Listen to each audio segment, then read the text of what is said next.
Hey everyone, welcome back to the channel. If you're working in instructional design or looking to bring a consistent, professional look to your projects, style guides can make all the difference.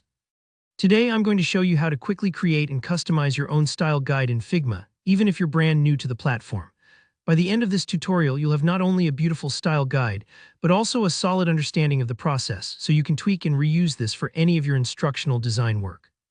Let's jump right in. First off, let's open Figma and head straight for the template and tools search bar at the top of the dashboard.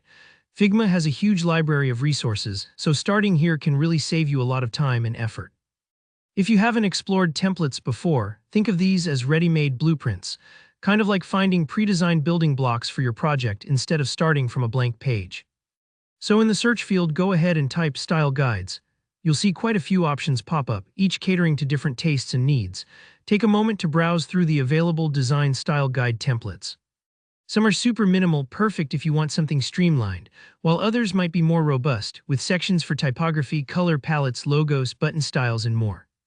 Before clicking on one, think about what your instructional design project actually needs. For example, if you know you'll be working across a bunch of modules or platforms, you might want a more detailed guide. Once you've found a style guide that feels like a good fit, select it. Now let's open that template right inside Figma. Simply click Open in Figma, and it'll create a new file for you with all the guide elements ready to go. This is where the real magic happens. You don't have to use the template precisely as it comes. In fact, it's best to spend some time customizing it to truly reflect your project and your brand. Update the colors to match your organization's palette, swap out the fonts for ones you'll be using in your modules, and modify the spacing or styles if anything feels out of step with your vision. Take your time with these adjustments. For instance, setting the right typography is hugely important. Think about how clean, readable text makes instructional material so much easier to digest. Maybe your content is fun and informal, or maybe it needs a trustworthy, professional vibe.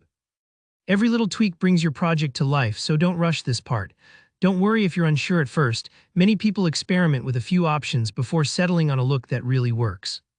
Once you're happy with your customized style guide, it's time to put it to use. You can easily copy and paste elements from your new guide directly into any of your design files in Figma. This way, you'll maintain consistency across every screen and every interaction.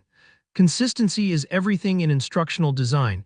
It helps learners focus on the content, not on figuring out what each button or heading means. And that's really all there is to it. You've just created a working, professional style guide in Figma that you can reuse and adapt for all your instructional materials. If you found this walkthrough helpful, give the video a thumbs up, and if you have any questions, maybe about customizing templates further or about which guide might be right for your project, drop them down in the comments. Don't forget to subscribe for more practical tutorials just like this. Thanks for watching and happy designing.